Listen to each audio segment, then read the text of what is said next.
الحمد لله الذي يؤمن الخائفين وينجي الصالحين ويرفع المستضعفين ويضع المستكبرين ويهلك ملوكا ويستخلف آخرين، والصلاة والسلام على سيد الأنبياء والمرسلين سيدنا ونبينا وشفيعنا وطبيب نفوسنا وحبيب قلوبنا مولانا أبي القاسم محمد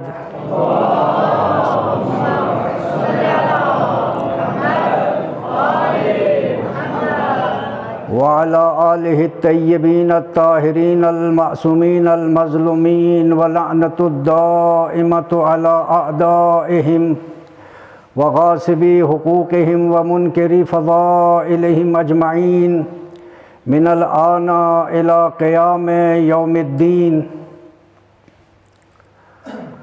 اللهم كل وليك الحجة ابن الحسن صلواتك عليه وعلى آبائه في هذه الساعة وفي كل ساعة وليا وحافظا وقائدا وناصرا ودليلا وعينا حتى تسكنه أرضك طوعا وتمتعه فيها طويلا.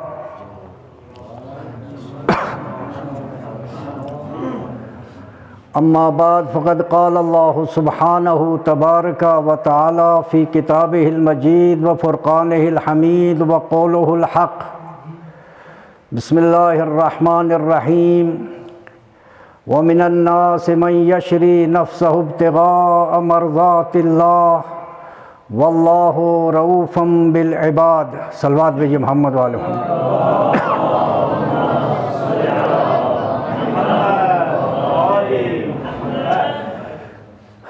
خالق کائنات مالک ارض و سماء اپنی معجز نما کتاب میں اپنی محبوب شخصیت کے بارے میں اپنے بندوں کو آگاہ کر رہا ہے کہ اے میرے بندو یاد رکھو، بعض میرے بندے ایسے بھی ہیں جو اپنے نفس کا سودا کرتے ہیں، اپنے نفس کو فروخت کرتے ہیں، اپنے نفس کا معاملہ کرتے ہیں، اپنے نفس کو بیچتے ہیں، اور اس فروخت میں اور اس نفس کی بیچنے میں وہ اللہ کی مرضی اور اللہ کی خوشنودی اور اللہ کی رضا حاصل کرتے ہیں. یہ آیہ وافی ہدایہ سورہ بقرہ کی 207ویں آیت ہے، جس کا تمام مفسرین کے درمیان اتفاق ہے کہ یہ آیت شب ہجرت حضرت علی علیہ السلام کی شان میں نازل ہوئی کہ جب، اور اس آیت کا اعلیٰ مصداق، چونکہ آیات کے مصادیق مختلف ہوتے ہیں، بعض آیات ایسی ہیں کہ جن کے مصداق ہر مومن قرار پا سکتا ہے. ان آیات میں یہ آیت بھی ایک ایسی آیت ہے کہ جس کا اعلیٰ اور اکمل مصداق جو ہے وہ علی ابن ابی طالب علیہ السلام کی ذات ہے، اور اس کے ادنا مصادیق میں مومنین بھی شامل ہو سکتے ہیں، چونکہ اس آیت میں جذبہ ایثار و قربانی کی طرف اشارہ کیا جائے. یہ آیت جو ہے اس میں جذبہ ایثار و قربانی کی طرف اشارہ کیا گیا ہے، اور ہر وہ مومن، ہر وہ انسان جس کے اندر جذبہ ایثار و قربانی پایا جاتا ہو، جو اپنے آپ کو اپنے دوسرے بھائی پر قربان کرنے کے لیے تیار ہو جائے، تو ایسا مومن بھی اس آیت کا ادنا مصداق قرار پا سکتا ہے. لیکن ہمارے معاشرے کی یہ روایت ہے کہ ہم اپنے آپ کو دوسروں پر قربان کرنے کے بجائے دوسروں کی قربانی لینا بہتر جانتے ہیں، دوسروں کو اپنے اوپر قربان کرنا بہتر سمجھتے ہیں، جبکہ یہ قرآن کے اصول کے خلاف ہے. قرآن کریم ہمیں قربانی، ایثار، فداکاری محبت، ہمدردی، تعاون کا درس دیتا ہے۔ اگر ہمارے اندر یہ صفات موجود ہیں تو ہم بھی اور تمام مومنین اس آیت کا ادنا مصداق قرار پا سکتے ہیں۔ صلوات بھیجیے محمد وعلی محمد۔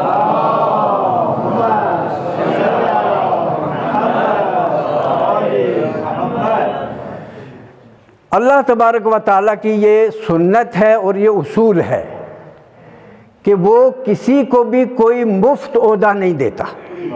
یہ آپ کے ذہن میں اور میرے ذہن میں اور تمام مسلمانوں کے اذہان میں یہ بات یعنی یاد رہنی چاہیے کہ خدا کبھی بھی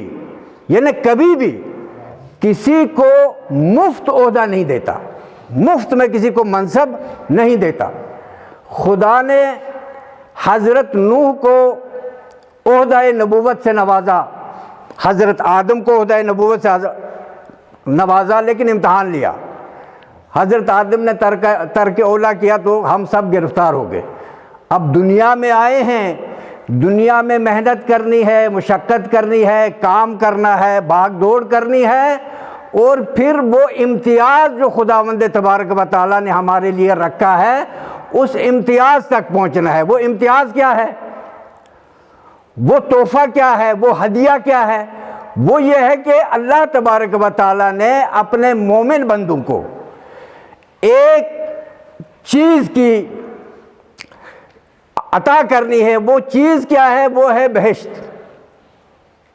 بہشت کے اصول کے لیے ہم سب مسلمان، چاہے شیعہ ہو، سنی ہو، دیوبندی ہو، بریلوی ہو، اہل حدیث ہو، کسی بھی مسلک اور مذہب سے تعلق رکھنے والا مسلمان ہو، ہر مسلمان شب و روز اس کوشش میں لگا ہوا ہے کہ وہ جنت میں جائے۔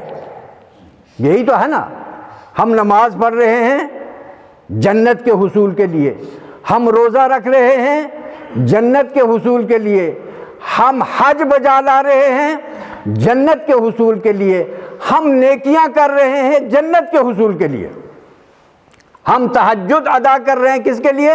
جنت کے حصول کے لیے۔ تو خداوند تبارک و تعالیٰ نے جنت کا ایک ایسا ہدیہ، امتیاز اور تحفہ رکھا ہے جس کے حصول کے لیے پیغمبر اسلام کی امت کے 73 فرقے، پیغمبر اسلام کی امت کے 73 فرقے جنت کے حصول کی تگ و دو میں لگے ہوئے ہیں۔ شب و روز نماز پڑھ رہے ہیں، روزہ رکھ رہے ہیں، اچھے کام انجام دے رہے ہیں، جہاد کر رہے ہیں، حج انجام دے رہے ہیں۔ یہ کس کے لیے؟ کہ اس امتیاز کو حاصل کیا جائے۔ وہ امتیاز کیا ہے؟ جنت۔ لیکن ہماری بدقسمتی یہ ہے کہ یہ تمام فرقے جو اسلام میں بنے ہیں، یہ 73 فرقے، یہ پیغمبر اکرم کی حدیث ہے، متفق علیہ حدیث بھی ہے کہ حضور صلی اللہ علیہ وآلہ وسلم نے فرمایا کہ میری امت میں 73 فرقے ہوں گے، ایک جنت میں جائے گا۔ چونکہ اللہ کے نزدیک اکثریت ملاک نہیں ہے، وَقَلِيلٌ مِّنْ عِبَادِيَ الشُّكُورُ، اللہ کے شکر گزار بندے جو ہیں یہ کوئی انگشت شمار ہوتے ہیں۔ اللہ کثرت کو نہیں دیکھتا، اللہ خلوص سے نیت کو دیکھتا ہے، اخلاص کو دیکھتا ہے، دلوں کو دیکھتا ہے۔ ان اللہ یعلم ما فی الصدور، کہ اس کے بندوں کے دلوں میں کیا چیزیں کروٹ لے رہی ہیں، خدا ان چیزوں کو دیکھ رہا ہے۔ لہٰذا ایک فرقہ جنت میں جائے گا، اور اس فرقے کی بھی پہچان ہمارے نبی نے بتا دی ہے۔ میرے عزیزوں، میں شیعوں کی کوئی تعریف نہیں کر رہا، شیعہ بننا بڑا مشکل ہے، شیعہ کہلانا آسان کام ہے، لیکن شیعہ بننا اور شیعہ کے امتیازات حاصل کرنا اور شیعوں کے اس شرائط پر عمل کرنا بڑا مشکل ہے کہ حضور صلی اللہ علیہ وآلہ وسلم نے فرمایا یا علی انت و شیعتک وهم الفائزون یوم القیامہ، یعنی قیامت کے دن کی کامیابی کی بشارت حضور صلی اللہ علیہ وآلہ وسلم حضرت علی کو دے رہے ہیں کہ اے علی، آپ اور آپ کے چاہنے والے، ماننے والے یہ کامیاب ہوں گے، یہ بہشت میں جائیں گے۔ ایک صلوات بھیجیے محمد والے محمد۔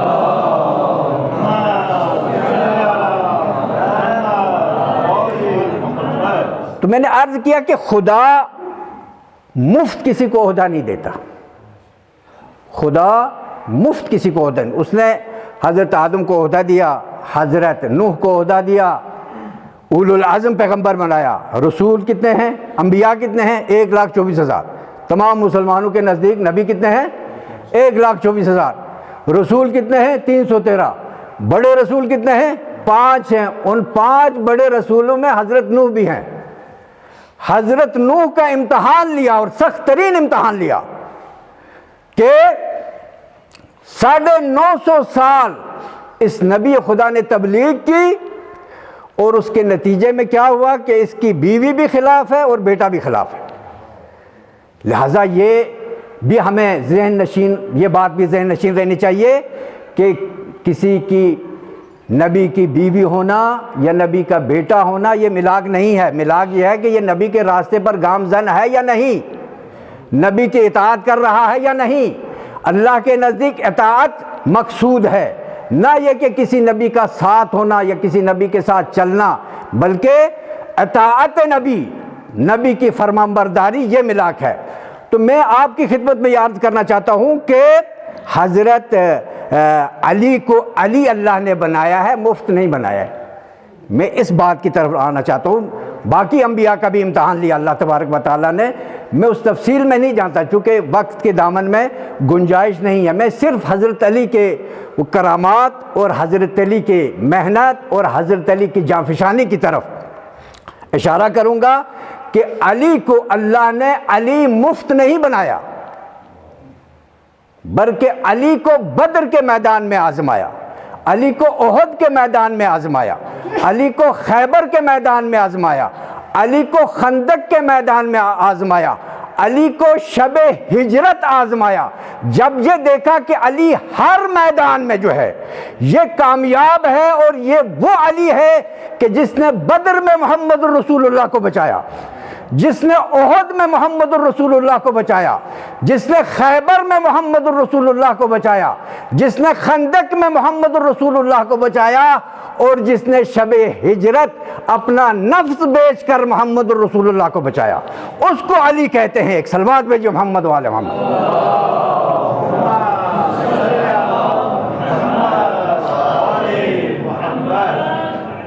یہی وجہ ہے کہ جب یہ باغ فدق کا معرکۃ الآرا مسئلہ مسلمانوں کے درمیان یہ جب پیش آیا، تو حضرت زہرا سلام اللہ علیہا بہرحال بعض صحابہ سے ناراض تھیں۔ یہ ناراضگی جو ہے یہ اہل سنت کی کتب میں موجود ہے، صحیح بخاری میں میں نے خود پڑھا ہے، صحیح مسلم میں میں نے خود پڑھا ہے کہ رسول کی لاڈلی بیٹی، رسول کی اکلوتی بیٹی فاطمہ زہرا سیدۃ النساء العالمین حضور کے بعض صحابہ سے ناراض تھی، اور اس ناراضگی کا نبی کی بیٹی نے حضرت علی سے شکوہ کیا کہ اے علی، آپ تو فاتح خیبر ہیں، آپ تو فاتح بدر ہیں، آپ تو فاتح احد ہیں، آپ تو فاتح خندق ہیں، کیا وجہ ہے کہ آپ کی موجودگی میں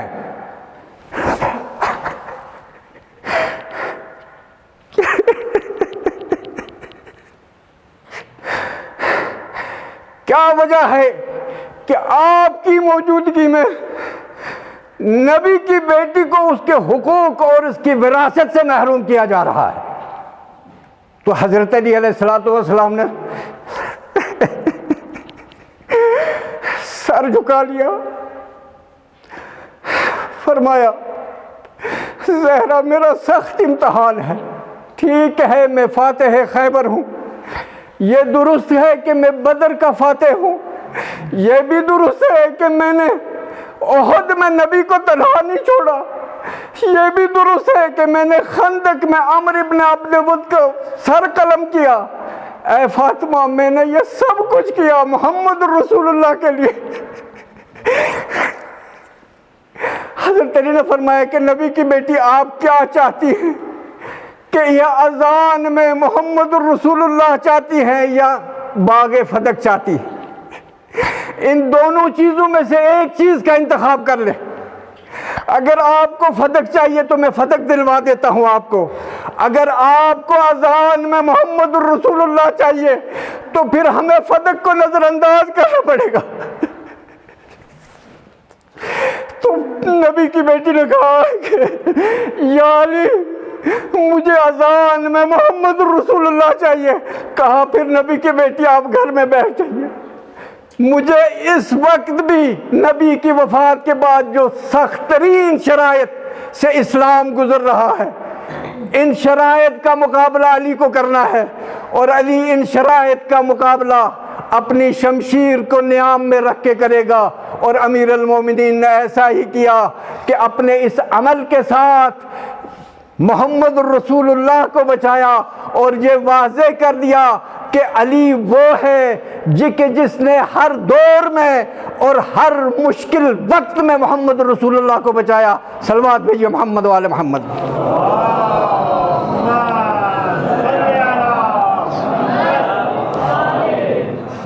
ایک اور صلوات بھیجیے محمد وآل محمد۔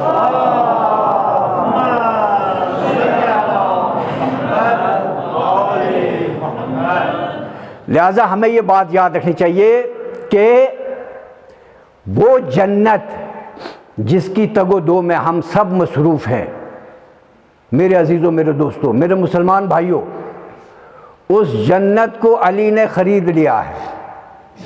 اس جنت کو کیا کیا ہے؟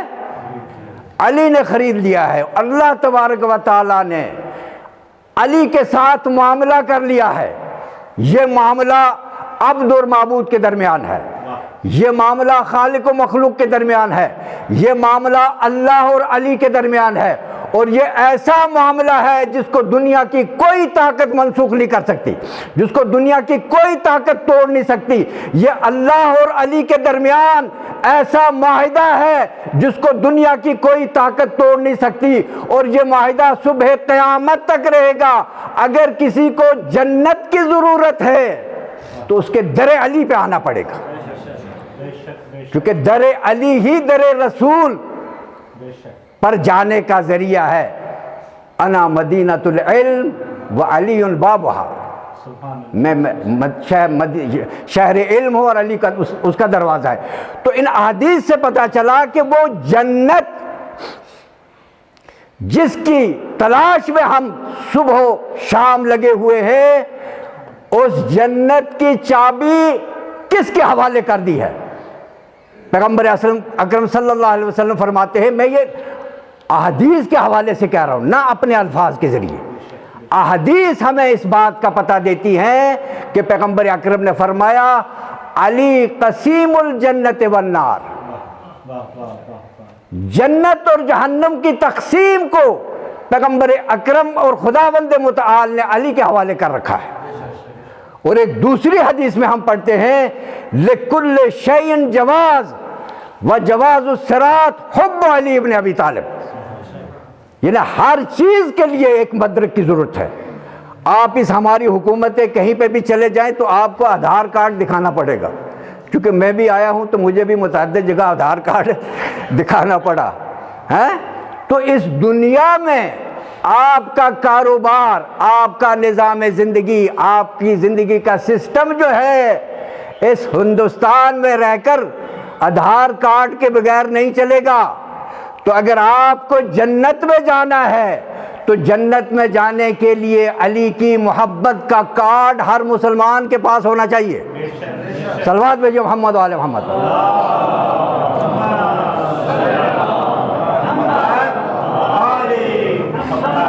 جنت میں جانے کے لیے جنت کی کنجی، جنت کی چابی پیغمبر اسلام کے فرمان کے مطابق علی کے ہاتھ میں ہے، اور پل صراط سے عبور کرنے کے لیے، پل صراط سے ہر مسلمان کو عبور کرنا پڑے گا، شیعہ ہو، سنی ہو، دیوبندی ہو، وہابی ہو، ادھر کا ہو ادھر کا، کوئی بھی مسلمان ہو، ہر مسلمان کو پل صراط سے عبور کرنا پڑے گا۔ اور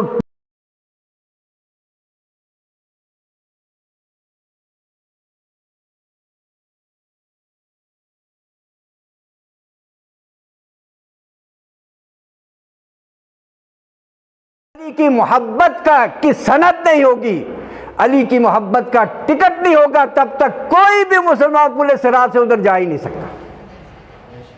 لہذا کوشش یہ کرنی چاہیے کہ مسلمان مل کر، دیکھیے ہمارے پاس یہ مقابلہ کرنا کہ حضرت علی بھی صحابی ہیں، یہ ایک فضول بحث ہے۔ حضرت علی صحابی نہیں ہے، حضرت علی نفس رسول ہے، علی نفس رسول ہے۔ علی جو ہے وہ نور رسالت ہے، انا و علی من نور واحد، ہم اور علی دونوں ایک نور سے ہیں۔ لہذا علی کا موازنہ جو ہے وہ کہاں کرنا چاہیے؟ پنج تن کے ساتھ، نہ کہ صحابہ کے ساتھ۔ لہذا صحابہ کی اپنی داستان ہے، کیونکہ صحابہ کی تعریف ہم نے جو صحیح بخاری میں پڑھی ہے، یہ جو کہتے ہیں کہ اصحابی کالنجوم بأیہم اقتدیتم اہتدیتم، یہ حدیث جو ہے یہ نے صحیح بخاری اور صحیح مسلم کے منافی ہے۔ میں نے جو پڑھا ہے وہ میں یہی پڑھا ہے کہ یہ حدیث جو ہے اعلیٰ قرآن کے منافی تو ہے ہی ہے، کیونکہ ہمارا معیار یہ ہے کہ حضور کے بعد حدیثوں کو جعل کیا گیا، حدیثوں کو بنایا گیا۔ تو پیغمبر اکرم نے ایک معیار بتایا کہ میری حدیثیں جو ہوں گی ان کو تم ان کا موازنہ جو ہے قرآن سے کرنا، جو قرآن سے حدیثیں مل جائیں وہ میری ہے، اور جو قرآن کے مطابق نہ ہو وہ میری حدیثیں نہیں ہیں۔ تو یہ حدیث جو ہے اس کو ہم قرآن کے ساتھ کیا موازنہ کریں؟ اس کا موازنہ اگر ہم صحیح بخاری کے ساتھ بھی کرتے ہیں یا صحیح مسلم کے ساتھ بھی کرتے ہیں تو یہ صحیح مسلم اور صحیح بخاری کے معیار پر بھی نہیں اترتی۔ کیوں؟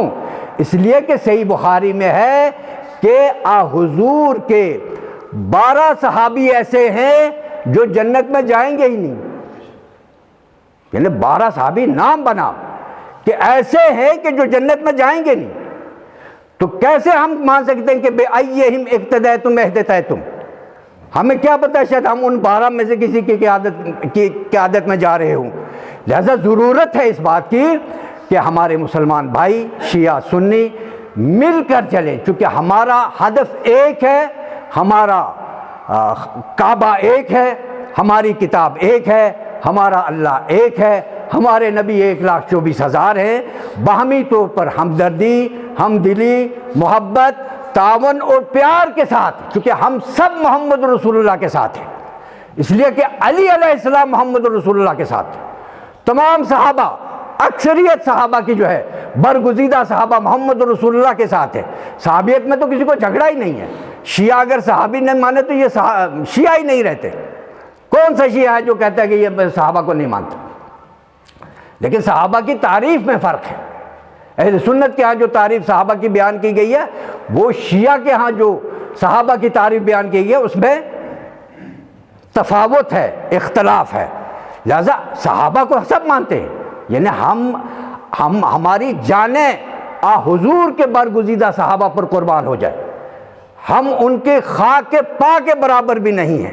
جنہوں نے رسول کو دیکھا، جو رسول کے ساتھ رہے، جنہوں نے رسول کی صحبت اختیار کی، ہمارا یہ کہنا ہے کہ رسول کی صحبت میں بیٹھنے والے بعض صحابی جو تھے وہ قرآن کی روشنی میں اور سورہ منافقون کی روشنی میں منافقین تھے، جو پیغمبر کے ساتھ آ کر کہتے تھے ہم آپ کے ساتھ ہیں، اور اللہ تبارک و تعالیٰ نے فرمایا کہ اے نبی میرے کہہ دو ان سے کہ ان کے دلوں میں نفاق ہے۔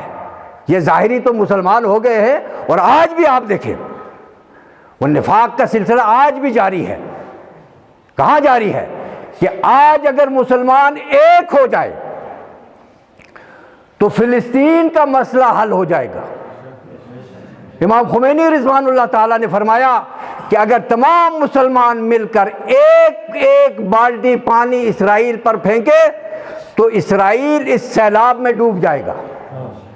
آج کیا وجہ ہے کہ ہم ہر طرف پٹ رہے ہیں، مسلمان ہر طرف پٹ رہا ہے، مار کھا رہا ہے۔ اس مار کھانے کی اصلی وجہ کیا ہے؟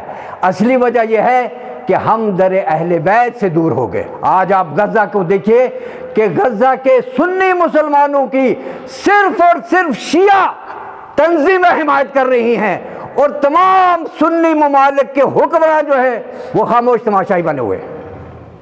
57 اسلامی ملک ہے، 57 اسلامی ملک، یہ خود سپر پاور ہیں، ان کی وہ طاقت کہاں گئی؟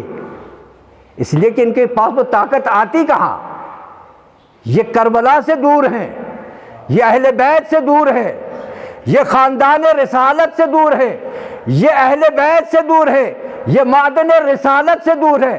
جب یہ ان جگہوں سے جو پیغمبر اسلام کی مخصوص اور منصوص جگہ ہیں، جب انسان مسلمان ان جگہوں سے دور ہوگا تو اس کے اندر حمیت کہاں سے آئے گی؟ اس کے اندر جذبہ قربانی کہاں سے پیدا ہوگا؟ جذبہ قربانی تو ہمیں کربلا سے ملتا ہے۔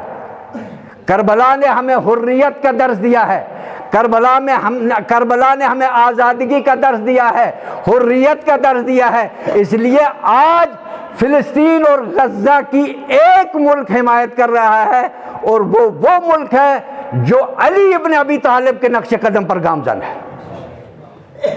اگر باقی ممالک بھی علی کے نقش قدم پر گامزن ہوتے تو غزہ کی یہ صورتحال نہ دیکھنی پڑتی۔ آپ دیکھیں کہ غزہ کی واقعاً عملی حمایت جو تنظیمیں کر رہی ہیں وہ شیعہ تنظیمیں ہیں، اور شیعہ ملک غزہ والوں کی حمایت کر رہا ہے۔ لہٰذا ہمیں یہ سوچنا چاہیے کہ اور اللہ تعالیٰ کا شکر ادا کرنا چاہیے کہ ہم آج بھی در اہل بیت پر ہیں۔ یہ ہمارے لیے لیکن اس در کو ہمیں عملی طور پر یعنی شیعہ عملی بننا ہے، نہ یہ کہ لفظی ہم شیعہ بنیں اور آپس میں ایک دوسرے کی ٹانگیں کھینچتے رہے، ایک دوسرے کے دشمن بنے رہے۔ ایسا نہیں کرنا چاہیے، بلکہ شیعہ کی پہچان یہ ہے کہ اس کے اندر جذبہ ایثار و قربانی، جذبہ اخوت اور جذبہ برادری ہونا چاہیے۔ ایک صلوات بھیجئے محمد وآل محمد۔